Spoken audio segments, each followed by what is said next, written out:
parts of Christchurch, particularly out east, they really had to start from scratch after the earthquakes. Parts of Aranui, beside the biggest part of the red zone really, is a great example. Starting again is an incremental business in communities like that. Every stepping stone counts. Today they got a new community centre. It's pretty flash. And community is the operative word in Aranui. This is an area where unemployment was more than twice the city's average in the late 90s, but halved over the following years. This was a community which worked in partnership with Housing New Zealand, WINS, social agencies, community groups and the council to redefine itself. So the mayor and a Christchurch East stalwart, Lianne Dalziel, told me when the earthquakes hit they were devastated but also strongly positioned as a community to start again. And today she was there to cut the ribbon.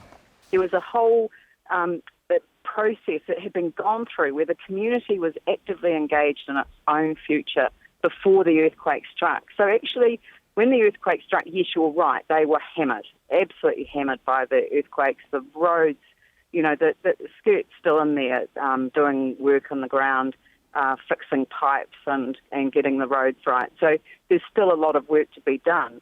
But because the community had already started working together in a collaborative way with government and council, I think that they really came through the earthquakes even stronger than they were before.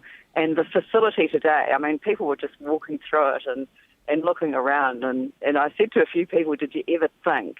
And there was a real sense of, no, maybe not. But yeah, maybe we did think that we could do this.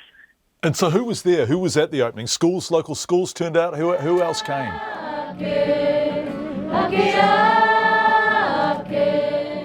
Well, it was the local schools, the members of parliament, the city councillors, so it was quite an affair.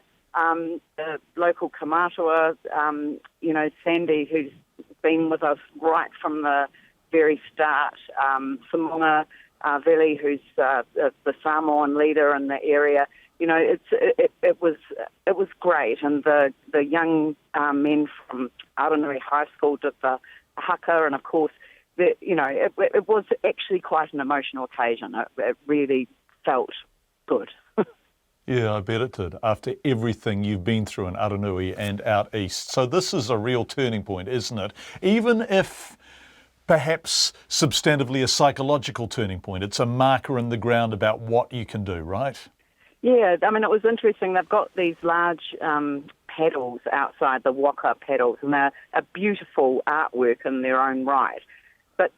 But they sort of represented for me, the element of the journey that we've been on and the journey we've still yet to proceed through. And I thought that they were quite representative of what the community has gone through and what it will be able to achieve in the future. But it's a very talented and strong community in terms of what they want to achieve for their children, and as you say, it's a milestone. It's an important marker. It does enable people to say we've turned a corner, and it felt really, really good. Yeah, I bet it did. You were Christchurch East MP. This was your electorate. You also lived out that way. Are you still in that hood? Did you manage to stay there?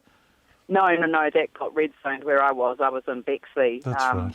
So not that far away from where we were today. But what was neat about today is that my husband became the chair of the Aranui Community Trust.